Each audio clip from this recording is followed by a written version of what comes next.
Hi hello friends, welcome back to our channel. మనలో చాలా మంది వచ్చేసి జాక్ మిషన్స్ అనేది యూస్ చేస్తూ ఉంటారండి.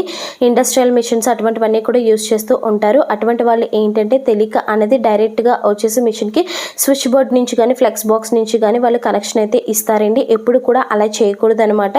మీరు పెద్ద మిషన్స్ యూస్ చేస్తున్న ప్రతి ఒక్కరు కూడా తప్పకుండా మీరు ఏం చేస్తారంటే ఖచ్చితంగా స్టెబిలైజర్ని అయితే మాత్రం తీసుకోలేండి. ఇది వచ్చేసి వీక్ గార్డ్ స్టెబిలైజర్ అనమాట. ఇది నాకు 1500 అయితే దీని యొక్క ప్రైస్ అయితే పడింది. మీరు పెద్ద మిషన్స్ యూస్ చేస్తున్న ప్రతి ఒక్కరు కూడా స్టెబిలైజర్ తీసుకోవడం వల్ల ఏమవుతుందంటే ఒక్కొక్కసారి ఎక్కువగా కరెంట్ అనేది వచ్చేస్తూ ఉంటుంది. అలాంటప్పుడు ఏంటంటే మిషన్ అనేది డ్యామేజ్ అవ్వకుండా ఉంటుంది అనమాట. ఒకవేళ ఎక్కువగా కరెంట్ వస్తే మీకు ఏమవుతుందంటే స్టెబిలైజర్ అయితే పోతుంది, కానీ మిషన్ అయితే మాత్రం ఎటువంటి డ్యామేజ్ కాకుండా అయితే మాత్రం ఉంటుంది. స్టెబిలైజర్ చాలా బాగా అయితే మాత్రం యూజ్ అవుతుంది అనమాట. ఎవరైనా సరే ఇండస్ట్రియల్ మిషన్స్ కానీ యూజ్ చేస్తే ఖచ్చితంగా స్టెబిలైజర్ని అయితే యూజ్ చేయండి. ఈ వీడియో మీకు యూజ్ అనిపిస్తే ప్లీజ్ సబ్స్క్రైబ్ చేసుకోండి. Thanks for watching.